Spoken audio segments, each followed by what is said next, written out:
hello' guys, যিহেতু এতিয়া অসমত বহুতো ষ্টাৰ মানে অসমত ৰেপ কালচাৰটো যিটো বহুত আগবাঢ়ি গৈছে মানে যিটো ৰেপৰ কালচাৰ মানে ৰেপ মানে কি আছামিজ যিবোৰ songs Assamese rap songs Hindi rap songs যেনেকৈ 2014 আপোনালোকৰ কি মানে হানি সিঙে আনিছিলে যেনেকৈ ৰেপৰ ইণ্ডাষ্ট্ৰিটো মানে কি আপডেট কৰি দিছিলে বলিউডত তেনেকৈ মানে কি আমাৰ অসমতো মানে কি এতিয়া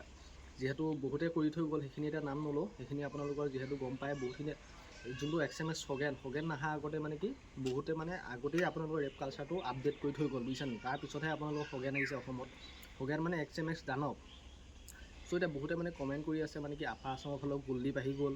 আৰু লোৱাৰ আছামৰ ফালে আপোনালোকৰ XMS দানৱ আহি গ'ল যিটো খগেন গান গাইছে এতিয়া মাজতে হাউ কিয়ে বুলি যে গানটো গাইছে চ' সিহঁতৰ মানে কি এতিয়া বৰ্তমান বহুত ভিউজ আহিব লৈছে মানে ডিম্পু বৰুৱাহঁতৰ ওচৰৰ যিহেতু নলবাৰী চ' বহুত ভিউজ আহিব লৈছে মিলিয়নছত ভিউজ মাৰি আছে বহুতে মানে সুধিছে যে আপাৰ আছামৰ ফালেও কুলদীপ টপাৰ্ছ আছে ৰেপাৰ্ছৰ ভিতৰত আৰু লোৱাৰ আছামৰ ভিতৰত মানে খগেন আছে মিডল আছামত এতিয়া কোন আছে মই আপোনালোকক জনাই আছোঁ মিডল আছামত যিটো আছে ৰেপৰ বাপ আৰু সিয়ে ৰেপ মানে অসমত ইণ্ডাষ্ট্ৰিত ফাৰ্ষ্ট আনিছিল বুজিছেনে ৰেপৰ বাপ কোন গম পাইছেনে অসমৰ ইণ্ডাষ্ট্ৰিৰ ভিতৰত এতিয়া মই মিছা কথা নকওঁ আপোনালোকক ৰাজবীৰ আহমেদ যিহেতু আপোনালোকে দেখিছে ৰাজবীৰ আহমেদৰ ছংবিলাক যিবোৰ ভিডিঅ' কৰিঅ'গ্ৰাফিবোৰ দেখিছে কিমান ধুনীয়াকৈ কৰে আৰু যিবোৰ হাই এডিটিং যিটো বলিউড লেভেলতো নহয় বলিউড লেভেলতকৈ মই ওপৰতহে তাৰ যিবোৰ ভিজুৱেলছ থাকে ভিজুৱেলছবিলাক ওপৰত দেখোঁ যিটো ৰিলুডেড ছংছ আপোনালোকে ৰিলুডেড ছংছটো চাই লওক ছাইডত কেনেকুৱা ভিজুৱেলছ চ' মানে কি ৰাজবীৰ আহমেদ MC চাইকো বহুত এতিয়া ৰাধে বহুত তেনেকুৱা মানে ৰেপ যোনটো ৰেপ চিনটো যিহেতু অসমলৈ আপডেট কৰাৰ ভিতৰত সিহঁতকেইটা বহুত ভাল আছে ৰাজবীৰ আহমেদ তাৰপিছত আপোনালোকৰ ভেনেম তেনেকুৱা বহুতখিনি আছে চ' ৰাজবীৰ আহমেদে বেছি আপডেট কৰি লৈ গ'ল আৰু MC চাইকো যিটো মেণ্টেল ছং গান গাইছিল সিহঁতি বহুত আপডেট কৰি লৈ গ'ল চ' আপোনালোকক এটা কথা কওঁ ৰাজবীৰ ভাল কিন্তু তাৰ ৱৰ্ডবোৰ বেয়া চ' মিছইউজ কৰাৰ কাৰণে তাৰ মানে অলপ প্ৰব্লেম হয় সি ষ্টেজ প্ৰগ্ৰাম নাপায় বা কেনেকুৱা ধৰণৰ মানে ভাল সি সুবিধাবোৰ নাপায় আৰু যিবোৰ সি ছংছ ওলায় কিন্তু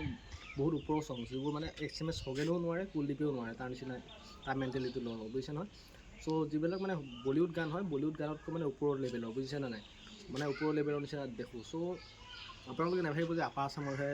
বাপ আছে বা লোৱাৰ আছামৰ বাপ আছে চ' চবতে আছে মিডল আছামতো আছে দেখিছে চ' মিডল আছামতো চবতকৈ ওপৰত বুলি মই জানো যিহেতু ৰাজবীৰ আহমেদ চবেই জানে ৰাজবীৰ আহমেদৰ ভিডিঅ' চাই বেলেগৰ ভিডিঅ' চালেও আপোনালোকে গম পাব ৰাজবীৰ আহমেদৰ নিচিনা মানে কোনোতো হ'ব নোৱাৰে আৰু এইটো মিছা কৈ লাভ নাই এইটো সঁচা কথা যিহেতু আপোনালোকে নিজে ভিডিঅ'বোৰ চালে আপোনালোকে গম পাব চ'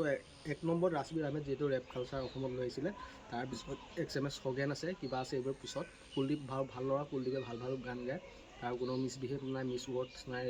সেইবাবে সি ল'ৰাটোক ভাল লাগে চ' ৰাজবীৰ আহমেদৰ নিচিনা কিন্তু টেবু হ'ব নোৱাৰে ৰাজবীৰ আহমেদ বেয়া ৱৰ্ড ইউজ কৰিলেও তাৰ ছংবোৰ যিবোৰ ভিডিঅ' কোৱালিটি বা ভিডিঅ'ৰ লিৰিক্সবোৰ ভাল হয় খালি বেয়া মাতকেইটা যদি আঁতৰাই দিয়ে তাৰ গানবিলাকো বহুত হিট হ'ব চ' ৰাজবীৰ আহমেদৰ নিচিনা মোৰ ফালৰ পৰা কোনো নাই অসমত ৰেপ ষ্টাৰ চ' বেলেগ যদি আপোনালোকৰ মনত আছে